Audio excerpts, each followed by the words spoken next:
Good Monday afternoon. Welcome to a football show. Zach Lyons, Braden Gall, brought to you by Sinkers Beverages and the Kingston Group. Zach, football back, baby. College underway.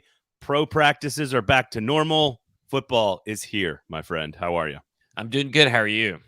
I don't know. Can you tell? I'm a little excited. You are very excited. I'm a little excited, man.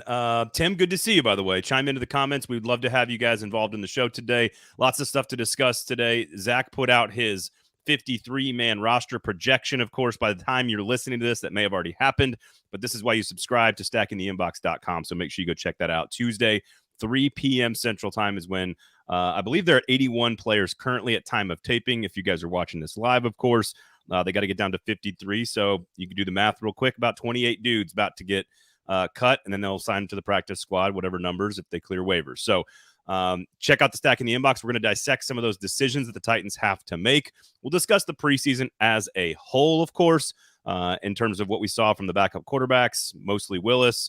What did we see on Friday evening against the Patriots in a largely dominant win there as well, and some choose your own adventure on the backup quarterback stuff. Also, we're going to get into I was asked about worst case scenario. I was on in Vegas with some like on VISN network, I guess, which is like like syndicated radio. And they asked me, I put a bet down on the Titans to finish as the worst record in the NFL as a long shot. And I thought that seems like a waste of money.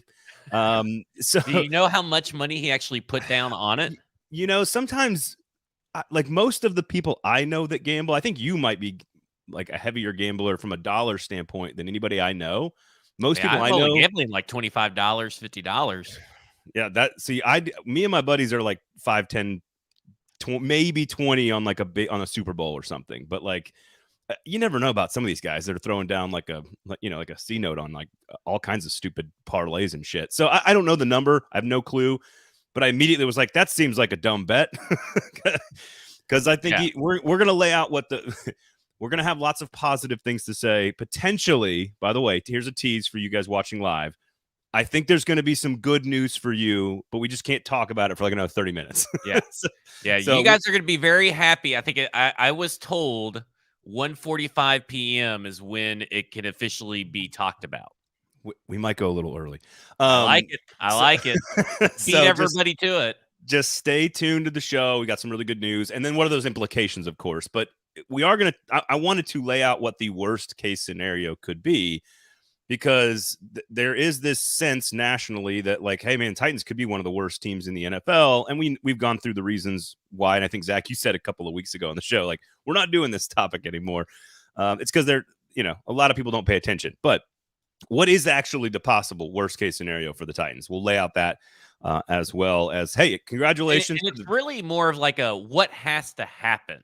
Right. Like to me, it's like there's a lot of things that have to happen for a worst case scenario of like a top 5 pick for this team to get there. Yes, absolutely.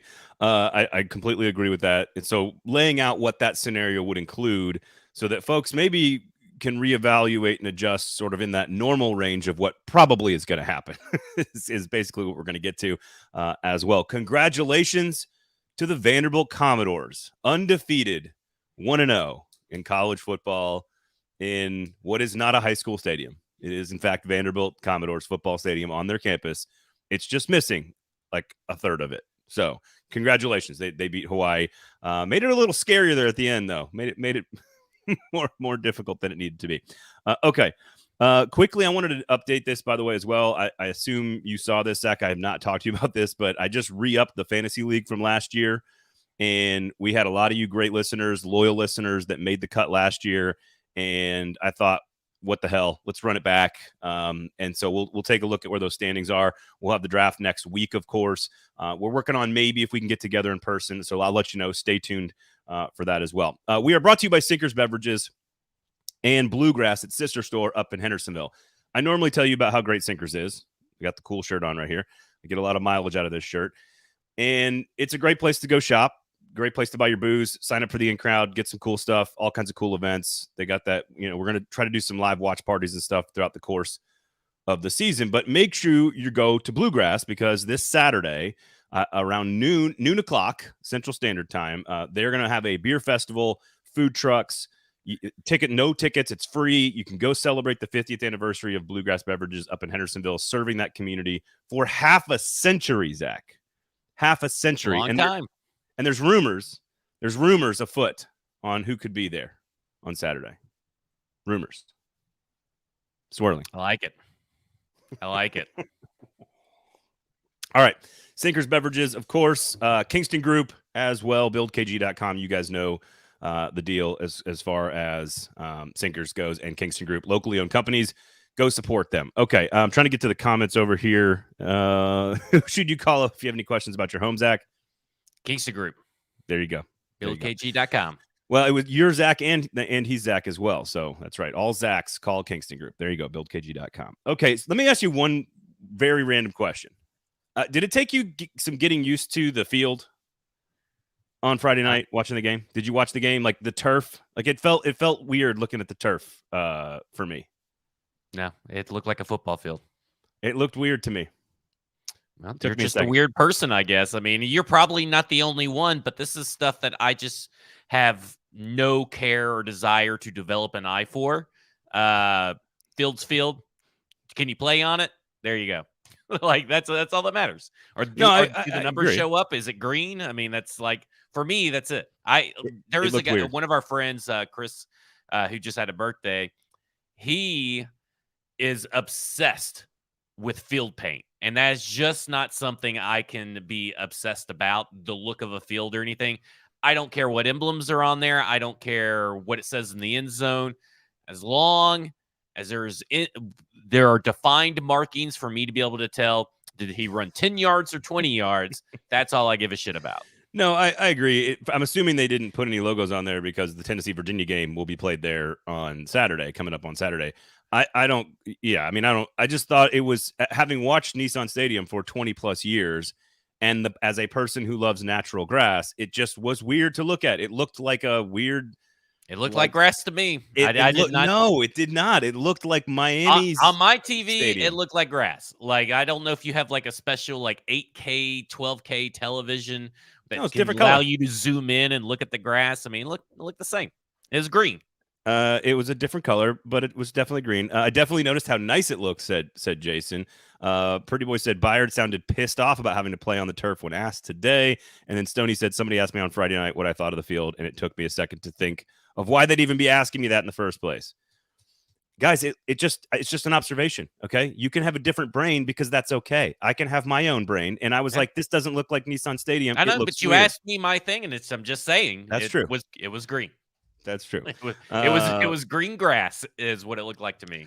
Okay, now this is where we go. Tim, I love you, man, and thank you for listening, and congrats on becoming a father recently. But he says, if we're gonna do fake grass, I like it. We should make it baby blue. Boise, let's copy Boise State. I like it. Oh my God. And we'll get D-Good. We'll get to the kickers and some other folks as well. Jason said it didn't look like a half-used hayfield. I get it. At the end of the season, it gets a little run down. I get it, and it's going to look nice at the end of the season. It just took me some getting used to. That's all. All right, baby blue field though, no fucking way. No way. I don't. It's a gimmicky rule for like Eastern Washington and random schools that need to get some exposure. That's all that is. Stick with green. Okay, takeaways from the Titans offseason. I don't know if there's much from the game specifically you want to get to, Zach. I thought Malik Willis played well.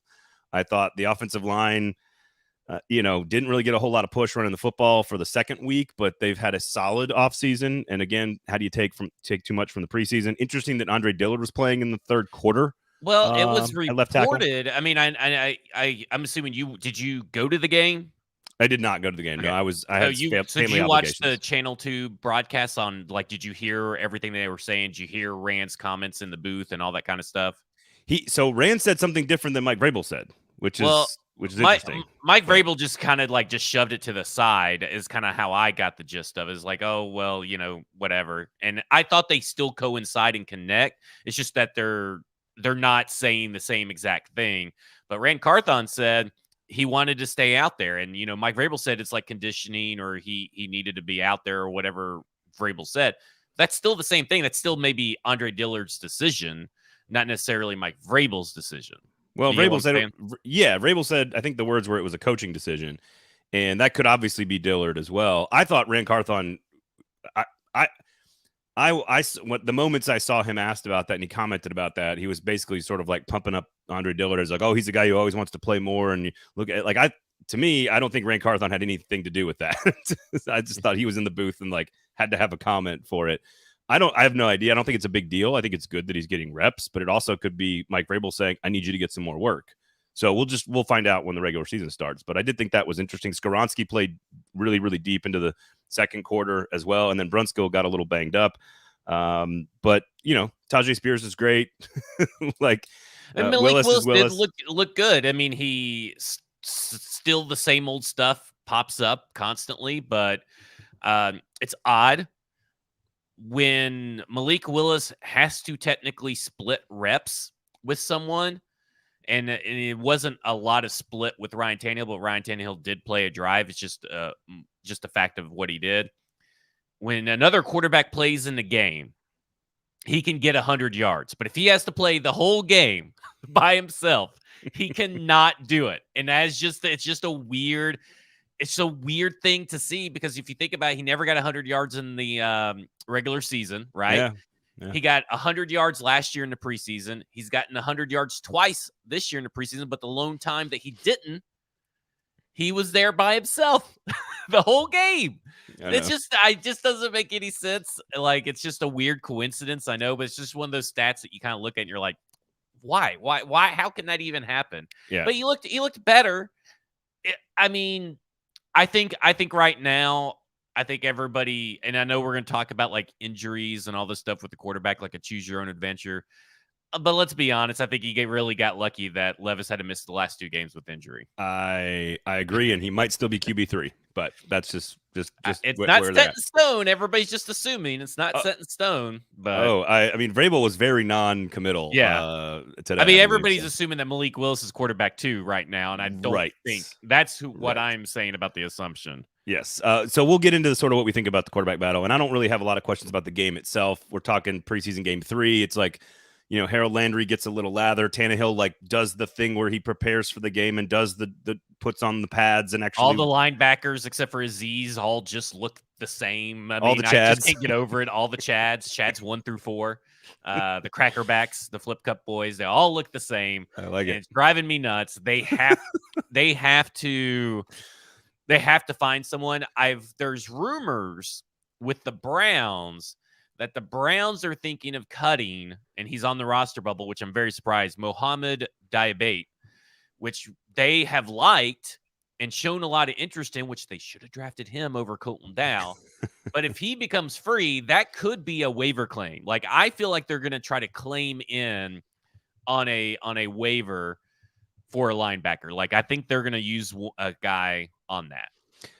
Zach says, can we just call them all Will Comptons? I don't think that's as good as the Flip Cup boys or the Crackerbacks. I think I think Crackerback is still my favorite one. Yeah. I thought Amy Adams Strunk was big on diversity. I thought this was all about diversity. What the fuck's going on over there? Someone needs to get some diversity in that group because they are all the same. What's going on? I do think it's interesting. And I don't know if I guess we really just need to tie in the preseason with the 53-man roster talk, because I find it interesting that twice now, Mike Vrabel has said Caleb Murphy, who everybody is already penciling in for an all-pro this year, Caleb Murphy needs to find a spot on special teams. And yet, out of all the edge rushers that they have, over 3 games, he's only played 6 or 7 special team snaps. So they're not doing a very good job of finding him the spot on special teams. But also, he went from over 30 snaps in the first 2 games to only 19. And there were 30 available snaps when Harold Landry went off the field. And we know that Arden Key didn't play. So I know that everybody is still very much on board with Caleb Murphy. And listen, if they put Caleb Murphy on the 53, I'd be happy. I think that would be a great use of a roster spot. I'm just approaching it from, I don't think they are, based on what they have said and what they have done. And I know that TD disagrees with me because he's been very pro Caleb Murphy. You'll never find, and I'm okay with that. Like I am good. pro Caleb Murphy. Yeah. But he thinks that he's going to get snatched up. And the way that these waiver wires work and these claims, I don't feel like, I feel like people misunderstand what really happens. You're talking about maybe 30 players will get claimed off waivers, right? That's out of like 1,000. Yeah, basically, well, essentially could be like 800 to 900 almost, because you got to remember vested veterans can clear the waivers. Sure. So like, out of that, and normally if you're claiming someone, you have to put them on the 53. So I just don't feel like that connection is there, that someone sees Caleb Murphy and it's like, oh, well, he works really good at the Tennessee Titans against third and fourth stringers. He was really good against like Division 2A or wherever he played football at, whatever division that is. I have to have a roster spot for him. I just don't see it. I just don't. And that's just the nature of the NFL. It's not an indictment on Caleb Murphy. It is the nature of the NFL waiver wire process. No, I think almost. So let me, I've got a reaction to that because I agree with you. And then I can quickly run down some names, by the way, that, like, for example, that at some point during this camp, I've liked Alize Mack most of camp, waived today. Yeah, injury apparently. Injury. You've liked Jonathan Ward, injury a little bit, waived today. Josh Thompson, waived today. Michael Badgley gone. They currently do not have a kicker on the roster, so there will not be one, I guess, on the 53 unless tonight they bring somebody in, which is possible. Alonzo Davis, Gavin Holmes, Zach Johnson, Jimbo Murray, and Justin Rigg all waived on Sunday or Monday. So they're actually down from 90 to 81. So they only have to go from 81. So they're making the early decisions, the ones they just already know about. And that ties into your point, which is, and I'll use Mack as an example of this, a guy that I really liked even last Wednesday at practice in a bad practice. He looked pretty good and played lots of fullback, which they don't have. And he's one of the more athletic guys. The point being, when is the last time a camp darling that all of us sort of liked, media fans, etc., that we talked, actually made the team in the initial roster cut? And it's just extremely rare because the coaching staff, and I actually talked to Brian Billick over the weekend on the radio, and I said, how many guys are you actually deciding on when you go into your last preseason game, before the game? And he's like, 2 or 3. He's like, you already know like 47, 48, 49 of the guys that you're going to keep, and they're not going to win their way onto the roster largely in that last game. Well, and then you got to think of everybody else's practice squads, right? I mean, you tend to sign, familiarity is key, right? You tend to sign your own guys to the practice squad. So like, Khalif Raymond is one, that I don't know if he made the initial 53 back in that day. He may have, but he may have been called up from practice squad. So I could double check that real quick. But like, what everybody's afraid of is that he's going to be the next Shaq Barrett, and you let him go. Yeah. Okay. There's been 261 undrafted free agent edge rushers that played in at least one game. 3% of those turn out to be with 10 sacks or more in their career. We're talking like number 21 or something was like 10. So like Trey says, and I'm not going to have to go out and check it. He says he was practice squad. So that's the point, right? Right. Caleb Murphy goes on the practice squad. And when you need him, you bring him up. And that could be quite a bit. And that could be after some other roster moves that are made, like maybe Kyle Phillips goes to IR and then they bring him up. Maybe they do this, or someone else gets injured and then they bring him up. The whole point of this is, how far back someone has to go to point to a person the Titans let go that turned out to be really well for another team. That let him go. They couldn't put on the practice squad. They just let him go through waivers. Look, Garrett Blunt. That's over a decade ago. Yeah. Well, quit holding on to that. your Shaq Barrett example is a perfect one because it's just about math at that point. Yeah. You have 1,000 players cut on cut day or throughout the camp process every single year. And how many Shaq Barretts have there been in just the last 5 years, let's say? Right. There's just 99.999% of players cut don't turn into Shaq Barrett. So let's stop freaking out about that. Everybody's like, well, they cut David Anini and look how that turned out. David Anini hasn't played a snap at all. So it's not like if David Anini made the 53-man roster last year and he only had one less sack than Caleb Murphy. It's not like if he made the roster last year, he's going to be some kind of impact player. Like, we have to understand, there's people that say that the season is, is kind of like hinging on this decision, or like it weighs heavily in the outcome and blah, blah, blah. And because of injuries and all this stuff. Look, again, I want Caleb Murphy to make this team because I think it would be awesome if he actually turned into something. But logically, it doesn't make a lot of sense to hinge a roster spot onto that kind of player that you can't find a special team snap for. I mean, that eats up a roster spot. Take a deep breath on Caleb Murphy. I think we've gotten there. I do want to spin it forward because, again, I don't want this to by Tuesday afternoon. I don't want to have a long conversation. I think we're going to have a much deeper conversation on Thursday about what decisions we did or did not like, or some of the strategies we did or did not like.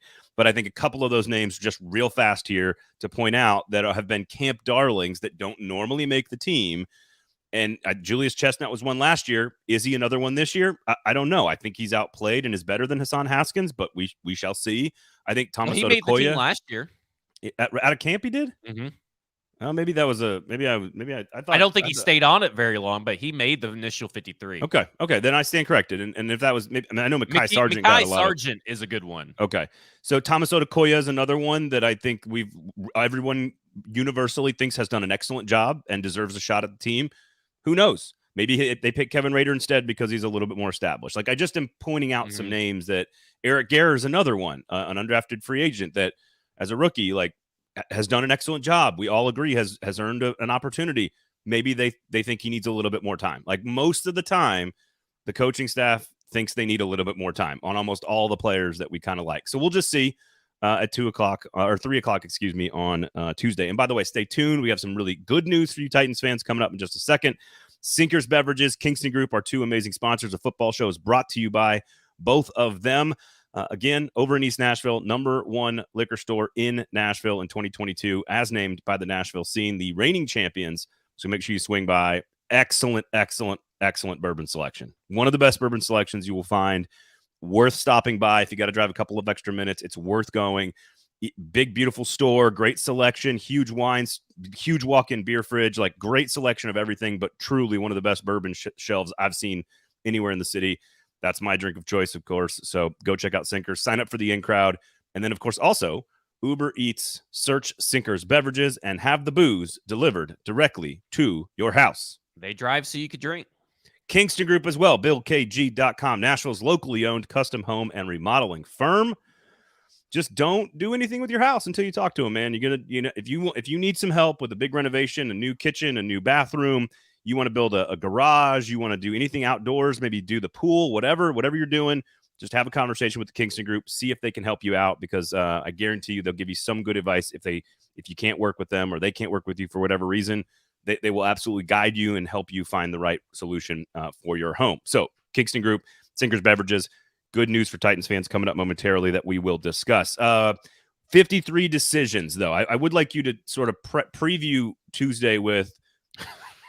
And my 53 is all screwed up with Dylan Radins coming back. And all this stuff. Well, and that's like, I'm counting the kicker thing as like a half win, like a 1 point or a 0.5. I'm not going to count it as a full loss because we all knew that Michael Badgley wasn't going to stay on the roster. I just thought they would carry him until after this. Well, and again, this could go out of date. Like Monday night, they could sign somebody. But I think what's interesting is I wonder if they just know they can get Mason Crosby like next Friday or like coming up in 4 days. Talk about this Mason Crosby video. Did you see it? And everybody's extreme reaction to it. Telling everybody he's in Brentwood. I don't know why this is some big news. Maybe more people need to listen to this show and a Football Under Their Efforts, where we both have talked ad nauseum that he's in Brentwood. Let me ask you a quick question though. Like, is there any could you carry an extra player because you don't have a kicker if you know you got Mason Crosby signed to a contract that's going to start like next Monday? And you could have more time to decide on somebody. Like, I don't know. But like, do you really need that? And I mean, that's the thing is I feel like they're just going to carry 52 if they don't have a kicker by then. Yeah. And then they just claim a kicker off waivers or something. Like, I don't know. Like, what's the point in keeping 53 if you're just going to cut a guy regardless? Unless there's some mandatory rule where you have to have 53. I don't know. There may be. I can't imagine they have a minimum. It's like a minimum and a maximum all at the same time. I don't know. That'd be weird. Okay, so you mentioned Dylan Radin's PUP list, of course, but is back, and we'll get to if he's practicing or not in just a second. Are you gonna do it? No, give me like 5 more minutes. Oh man, I'll push it.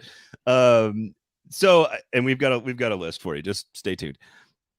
So, what are the big decisions here? I mean, we've talked a lot about this, and I don't think we can get into the worst case scenario here pretty soon. But I think they're keeping 3 quarterbacks. I don't think there's any real debate about that. I don't think there ever really has been. Unless they get a trade offer for one. You know, that is possible if they get a trade offer for Malik Willis after his extensive showing. Listen, you get a 5th, you run with it. That's how I feel. Like you just go. So Trey asked a good question. We can start there if you want to talk offensive line. He says, "What's the hope with Radins?" And I think this we can say. Mike Vrabel did mention that Chris Hubbard is your starter. NPF, of course, is out of the building for 3 now. According as of right now, I believe he's out of the building. He can come back after week 3, halfway through the suspension. But that Justin Murray, Jalen Duncan, and Dylan Radins were the names he mentioned. There's a possibility that not all those that Duncan doesn't make the 53, but then ends up in the practice squad. That's the thing, right? Like, but the fact that he mentioned Dylan Radins gonna go through individual drills and is gonna be back to team practicing soon, and that he's a possibility, even just mentioning his name at all, even a 3rd or 4th string, whatever it might be, has to be somewhat of a promising development, at least from a depth standpoint for this offensive line. Because from an athletic standpoint, he still is way more athletic and polished than a handful of these names on this list. I've really always thought that he should be the right tackle, right? Like that's what we all thought he was drafted for. Then they went down this weird rabbit hole of trying all these different things with him and all that kind of stuff. So like to me, this is a good development. Is it a I mean, I don't know what Chris Hubbard has done to earn the spot because on the field, he does not look as good as Justin Murray. I think possibly Dylan Radins could be better than both of them, but he provides you, I think, more athletic upside. And that seems to be the theme of everything. And if you get something out of your 2nd round pick that is worth something over these next, technically, I guess, 8 weeks, 7 weeks before NPF comes back, if you get something else out of him that, hey, maybe he starts for 4 games and he's really good, that's a really good problem to have, especially when you see the Patriots are trading away draft picks for 2 offensive tackles. You got people swapping them everywhere. This is just extra. This was unexpected added depth that I am very happy that this is the development so far because we thought that he for sure was going to be on IR. Yep. Now I will say this, and I don't want to go too deep into the preseason games here, but I have had some concerns. They didn't get much push at all. Tajay Spears didn't get any room at all on against the Patriots. They got like 2 good run blocking plays. Right. They had a couple of nice that first group. Couple of nice pockets there for Malik occasionally, but I did a lot of nice pockets. While I think that the offensive line is better than last year, I still think it's the biggest concern, biggest problem, biggest worry, biggest hole on the team going in to the season. And if there is a chance that a player who graded out as a 2nd round pick, according to your organization, who frankly, if you see him while he was healthy, looks like a football player, whereas some of these other guys don't always look like NFL offensive linemen, and you can see the difference when you're out there at practice. I think it's a big development if he can give you minutes by week. With PUPs can come back in week 5, right? Is that the first week in theory he can come back? Yes, but I mean he's already off anyway. Oh, he's off. He came off PUP. Yeah, he came. Okay. I mean, like he's taking up a roster spot right now. That's the development. That's what's thrown my 53 into complete chaos. Is that now he's back? So that means that there's probably maybe they keep in. I don't know what they're going to do at this point. Maybe Xavier Newman's off. Maybe again, we'll have all the analysis of what actually they decide coming up on Thursday. But MPF, of course, does not count as a roster spot. So Radin's being out and practicing in individual drills, according to Mike Vrabel, then it's a huge step in the right direction. The fact that there's some other people out there as well today. I think we should just get into it. Let's just do it. All right. So before we do worst possible case scenario, this will be part of our 53-man roster analysis. I don't think that they're going to need to debate about the 5th wide receiver, because it does appear that the full complement of wide receivers could be available. This is what I know. Treylon Burks is back, baby, and Zach has got another one right.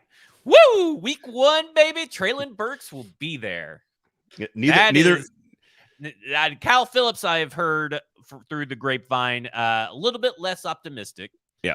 But it seems like I don't know if he's going to be going on IR, which would also sort of make me right, because I kind of put it out there as like 50-50. But Treylon Burks, back. Ahead of schedule.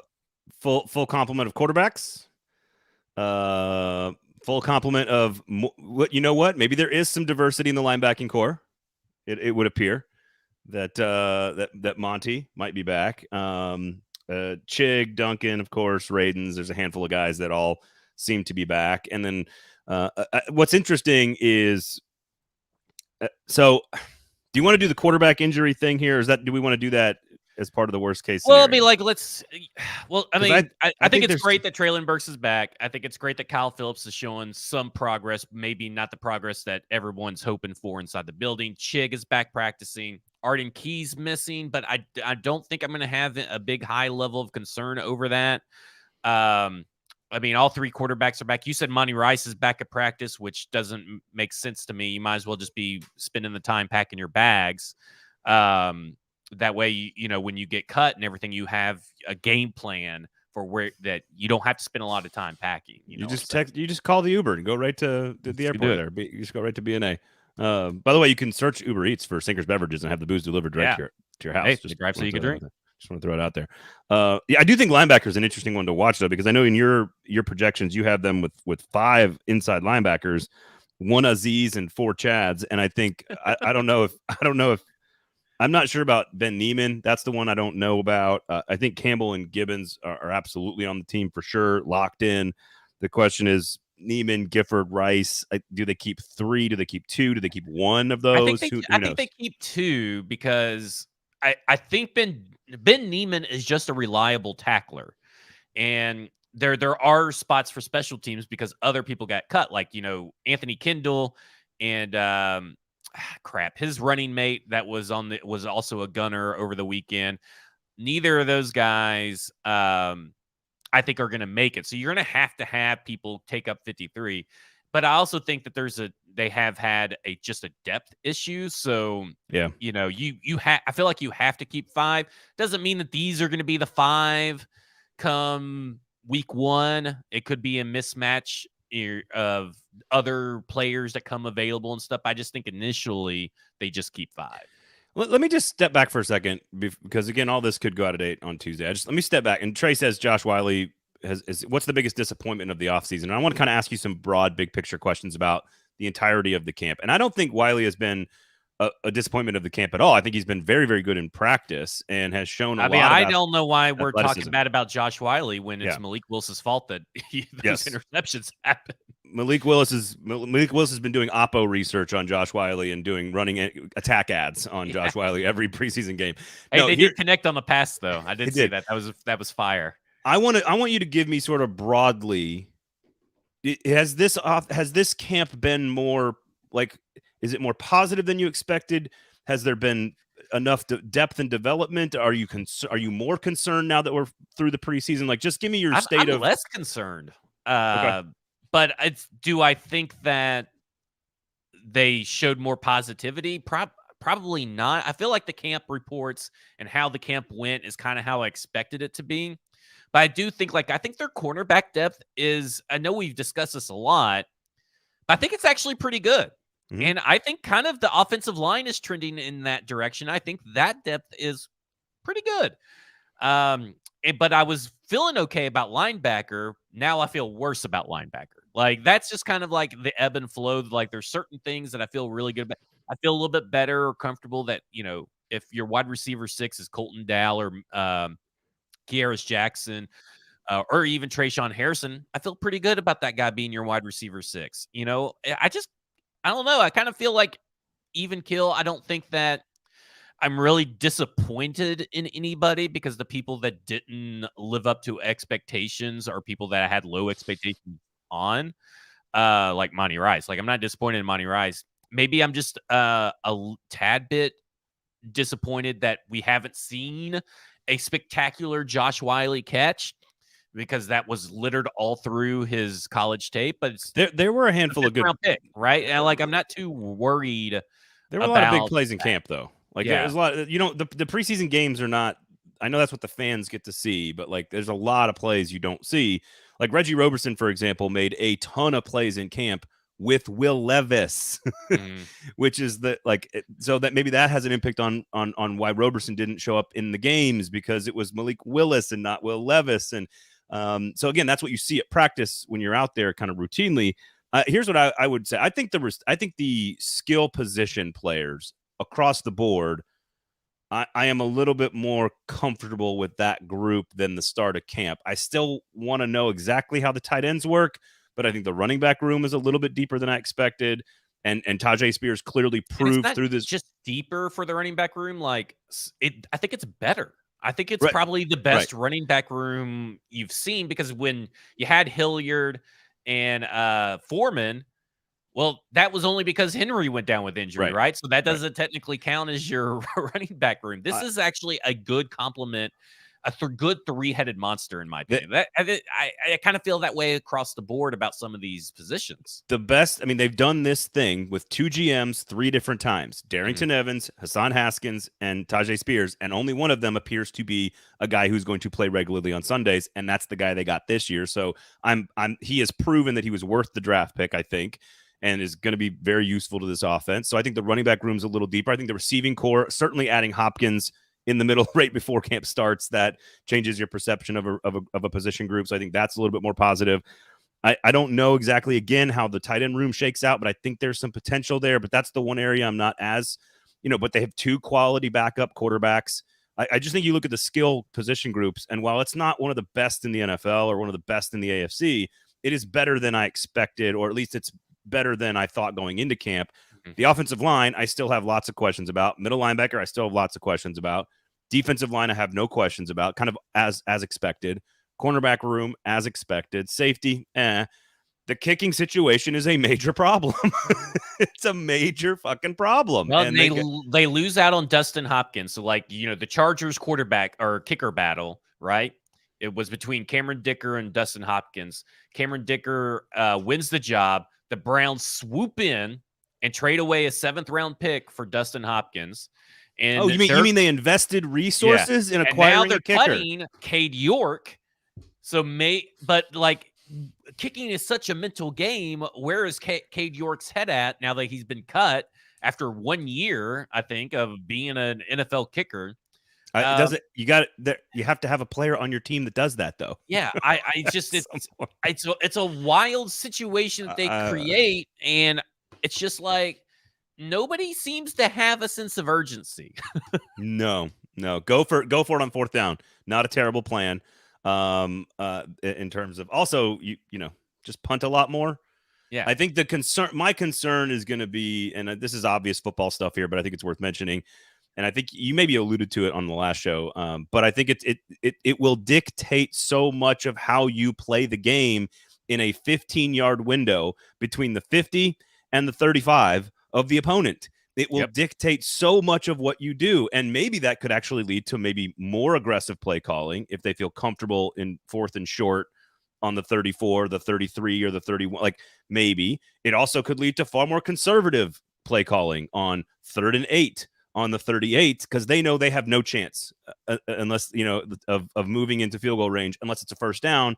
So I just don't know what the effect is, but it has a huge effect on the way you call plays in one of the most important, if not the second most important part of the field for your offense. So it's, to your point, the lack of urgency, the lack of investment, the lack of resources, the lack of forethought, all of which is anti-Mike Vrabel, is just very strange. So I just wanted to get your thoughts in general on the state of the roster now that we're at the end of preseason football and camp. So I think I feel just like a couple levels better, not like large leaps and bounds better, but I do feel like it almost kind of evened out, considering what I expected from some position groups and all this kind of stuff. Okay, so otherwise, let's do quickly here as we go into what could be worst case scenario for this team.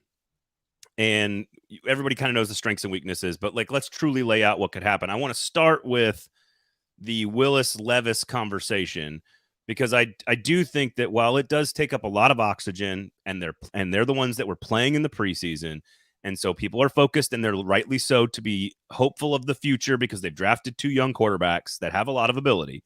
I understand why it takes up a lot of focus.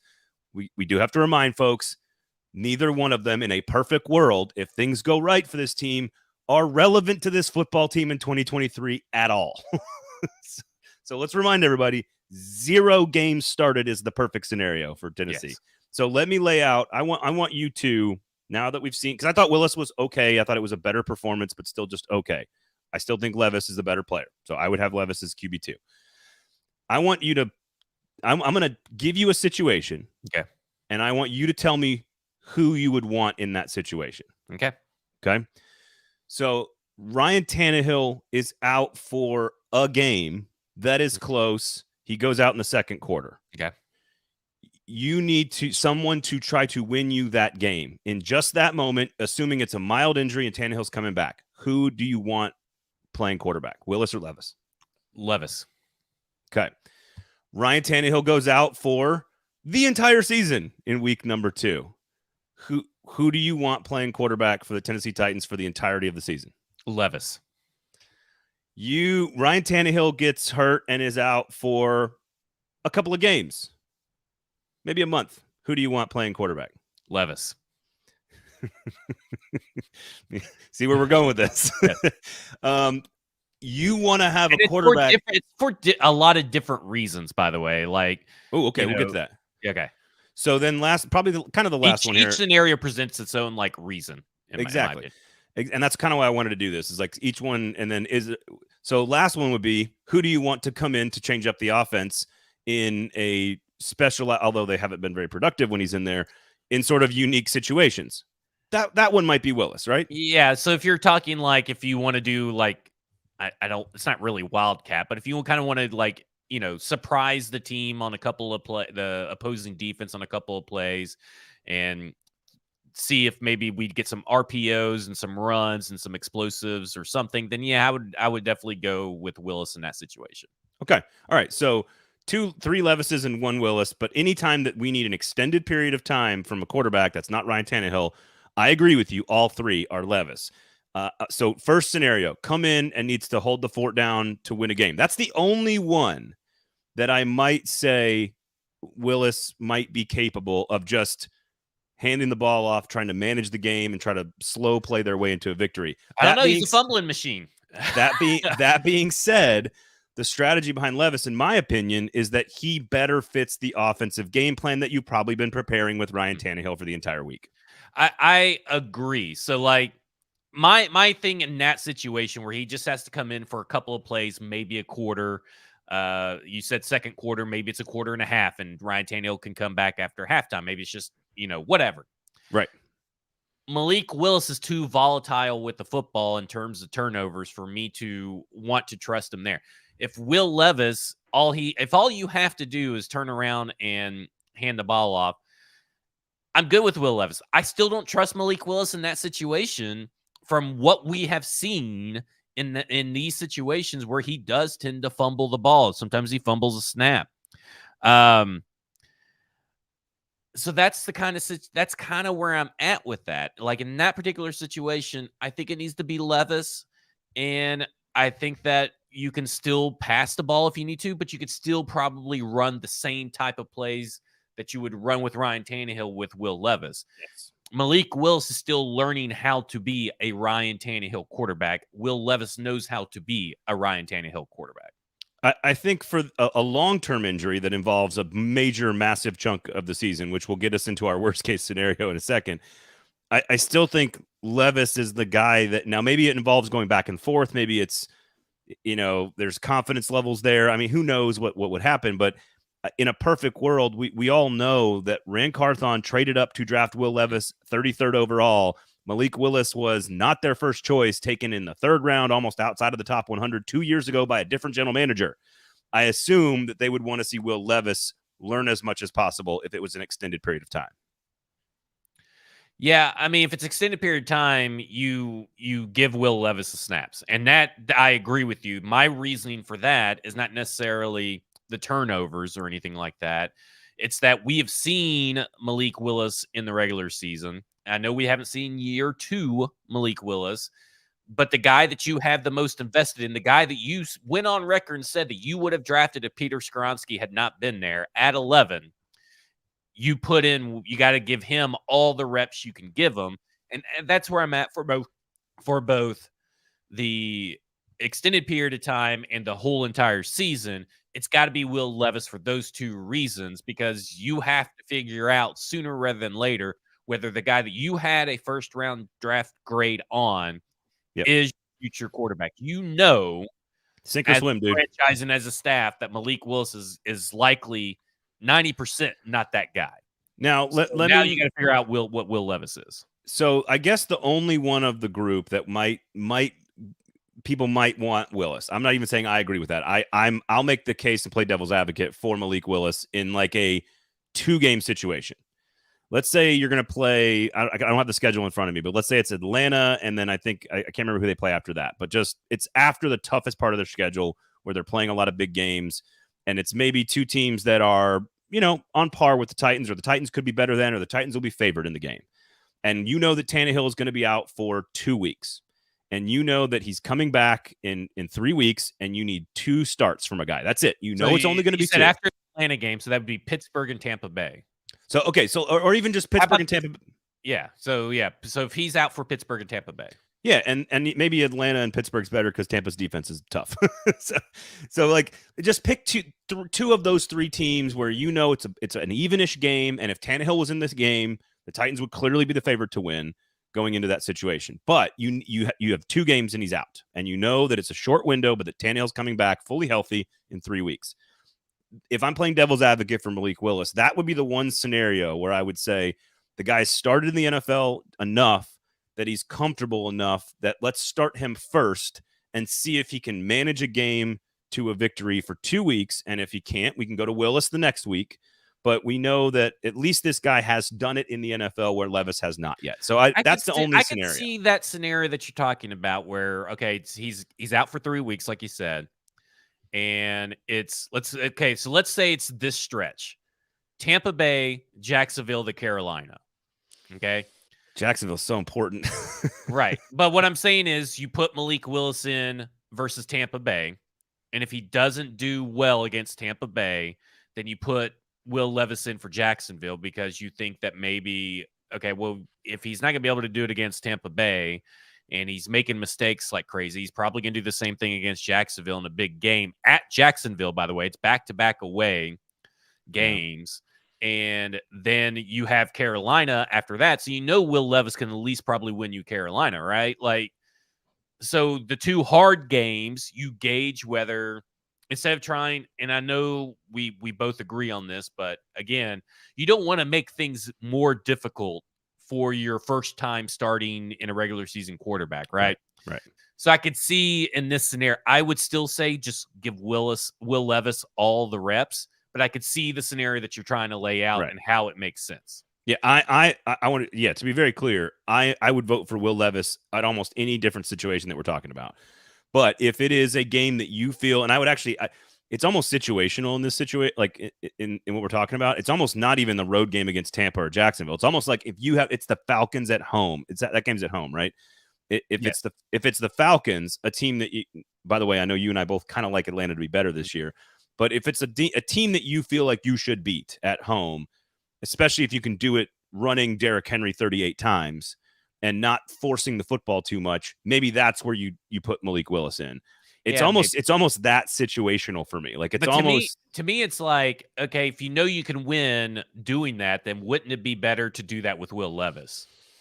Just because maybe it's his first time, and I saw him drop a bunch of snaps from under center in camp. I don't know. Like, there's something to be said about having been out there last year for a couple of games. Like, again, this is just my devil's advocate here. Yeah. So, which brings us, of course, to worst possible case scenario, which is, of course, Tannehill. I think people need to understand, like, the Titans may not win the division this year fully healthy. They may not have all the injury problems. I would assume luck would swing back their direction on this. They may finish 8-9 or 7-10 or 9-8. Like, they could do that with all their players fully healthy. But for it to get to worst possible case scenario, which I still don't think is possible to be worse than the Cardinals. Like, I just don't think it's possible. No, that's why I think a good top 5, top 3 pick is like somewhere around there and not number 1. Yeah, worst case scenario, in my opinion, even without Ryan Tannehill, and maybe you'd have to take Derrick Henry off the team as well. You have to take a lot of people off the team, in my opinion. Worst case scenario is like a 4 or 5 win season, like worst case, and that's without a lot of your star players. So to me, that's how you get maybe into the top 5. But I think the point is you have to have a ton of injuries to get to that position for them to be a 4 or 5 win team, which if you tack on the 7 losses from last year, does not exactly give this team a tremendous record over a season and a half. No, I mean, like, to me, it's like, okay, if Tannehill is out for the season, but everybody else is healthy, and it's Will Levis or even possibly Malik Willis, right? I still think this team has a good chance to win the division. The Vegas won't reflect that, but I still think, because if the defense is fully healthy and everybody around those quarterbacks is fully healthy, then it can't be just Tannehill, right? So, like, to me, it's like, if Tannehill's got to go down, DeAndre Hopkins has got to go down, and Jeffrey Simmons has to go down. One of your starting offensive linemen has to go down. Then we're broaching the territory of, okay, this team could maybe bottoming out because they've had so many people out. Like, I think you may, even if with Simmons out, I think it has to be Simmons and Danico Autry. Like, it's just, for them to bottom out to a top 5, top 3 pick, like this guy is suggesting, of course, he's suggesting worst record in the NFL. It has to be a ton of people that have to go down, and they have to be starters. We're not talking like your Andrew Adams or your like Ben Niemans and stuff like that. Right. It has to be like your top tier players almost all have to go out at the same time. If you took all of those players off the team, even let's just say the top 4 or 5 guys, let's just say Hopkins, Henry, Tannehill, Simmons. That's 4 of the top-ish players, if not the 4 best players, most important players on the team. That puts them, their roster is still probably better than the Texans last year, even at that point, even without those guys. Which means, even for a Texans team that had arguably the worst roster in the NFL, they still didn't finish with the number 1 pick. Mm-hmm. Vrabel can get them a couple of wins, and if that takes them from 2 to 5 wins, then that's not number 1 pick. 5 wins is not number 1 pick. It's probably not number 2 pick. It's probably not number 3 pick. It's close.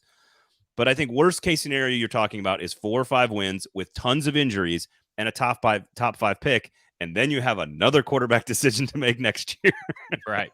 Like, I mean, like, because if you think about it, if Will Levis or even Malik Willis goes into a game where there's Derrick Henry, Traylon Burks, Chig Okonkwo, the starting offensive line, and DeAndre Hopkins. Spears, I mean, but I'm just saying, your starters. Yeah. Right? That's enough to win you a game with this defense. Like, he would have to be completely terrible and implode, whoever the quarterback is, Will Levis or Malik Willis, for them not to win a game.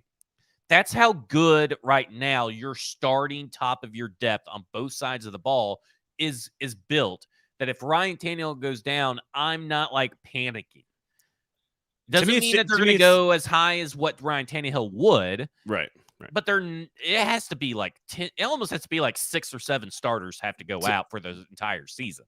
To me, the Chiefs game is all you really need to watch. Right. They didn't have any wide receivers. They didn't have their starting quarterback.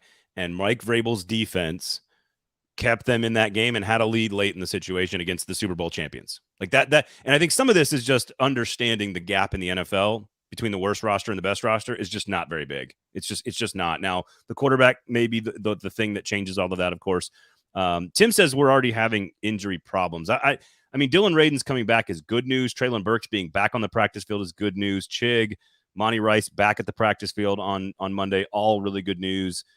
Phillips, of course, that's a question there. The kicking is a concern, but that's not injury related. So I don't know if the injuries I think they would have to have that like 93 person injury thing. The two injuries right now that are up in the air, or there's three actually, because we don't know I don't think the severity of any of these besides Kyle Phillips, but Arden Key, Daniel Brunskill, and Kyle Phillips are all currently injured and missing practice. And I don't think the first two, Key and Brunskill, are that bad as far as they'll be out for like 4 weeks or something.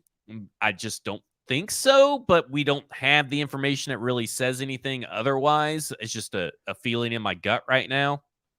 However, you compare that to teams across the league that just finished up preseason. The Titans really scathed.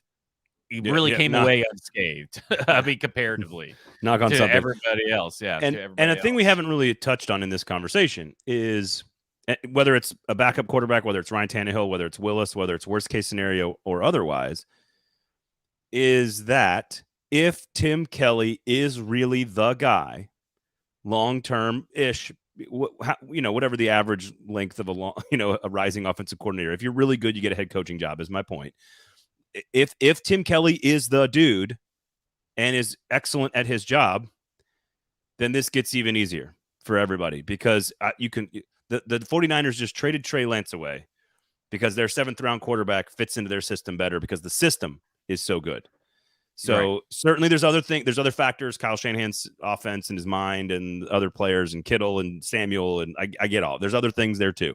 But if the system is good enough, Levis and Willis have enough talent. They have enough talent at receiver that if the biggest names get hurt on offense, in particular Tannehill and Henry, you've got Spears, you've got the receivers, and more importantly, we will find out if Tim Kelly is the guy.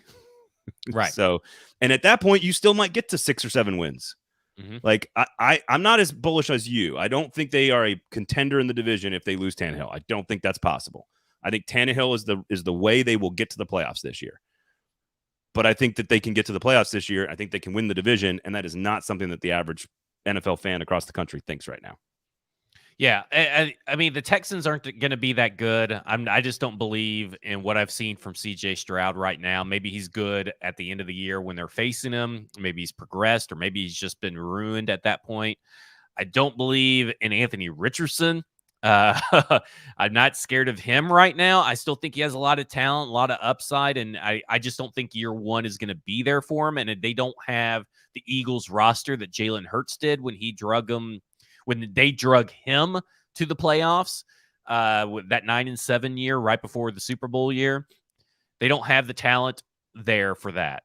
And then the Jaguars are already suffering. Their injury luck has turned like I thought it would. Ventrell Miller out for the year. Yep. Ventrell Miller's now out for the year, but they've suffered injuries along the offensive line. Tank Bigsby's already fumbling, which is not good for his stock. I mean, obviously he's going to get more chances at the goal line, but they have their own suspended tackle. Right. Travis Etienne, he has a fumbling problem as well. So like, they had a lot of fumble luck last year, a lot of injury luck. So that's kind of why I feel that they could win the division, kind of like the Jaguars did at like 9-8 or 8-9, or maybe even worse, because the rest of these teams don't instill me with a lot of confidence. Specifically, I think the Jaguars defense is way overrated, but we've already talked about that. I think if you get to 10 wins fully healthy, I think you win the division. I think 9-8, there's a chance you tie and you lose the division, because that last game might be the deciding factor. I think the Jags are going to be around where they were last year, and not significantly better, but I don't think they're going to be any worse. I think they're right around 9 wins again. And so that means you got to probably beat them at least once, if not twice. And you probably need to sweep the rest of the division. And that's a chance. And so, and again, we've got all of next week to sort of make our official predictions and picks on the division and on the team and on all kinds of stuff. Then we're going to do that. But I think worst case scenario, losing all of your star players, I still think you are a 4 or 5 win team minimum, if not 6. And I think that is a good place to be. And it certainly does not put you in contention to be the number 1 or number 2 overall pick. So, yeah, I agree. So there you go. There you go. Sinkers Beverages, definitely the best case scenario. Kingston Group as well, buildkg.com. Make sure you check them out. We do appreciate all of our great and wonderful and amazing sponsors, of course. Stay tuned for more information on F-Words and on a football show for the weekend festivities up at Bluegrass. Of course, Sinkers sister location up there in Hendersonville, celebrating the 50th anniversary of serving that community. So go check that out. We'll get you an email to all you guys in the Fantasy League. We'll send you that out as well. Coming up on Thursday, we are going to react to the 53. We'll do that. I know F-Words is going to do that. I know Stacking the Inbox is going to do that as well. And we actually will look ahead to a full weekend of college football. And I got a little surprise for tomorrow's Stacking the Inbox readers. I'll be finishing up today. But I'm doing something a little different with the talk around how players age. I got inspired by a hockey and baseball data book that I was reading, and I got a little inspired. So I'm bringing it to the NFL. I'm the first guy to bring it to the NFL. So tasteful nudes tomorrow. It's Stacking the Inbox. Make sure you check out Stacking the Inbox. All the other great shows across the 440 Sports Network, as well as the Broadway Sports Media Network as well. So make sure you check all those out as well. You know what? Check out my man Stoney Keeley and Sobros too. Free shout. Yes. There you go. For always spamming the comments. You get a free shout out. For Zach, I am Braden. Go to Sinkers. Go to Kingston Group. We will talk to you Thursday. Enjoy Cutdown Day. We'll talk to you next. Enjoy Cutdown Day. Enjoy all these players losing their jobs. No, we're gonna get 16 of them back. It's all right. I was totally fucking up the ending anyway, so I need to redo it. We will talk to you on Thursday. Have a great week, everybody.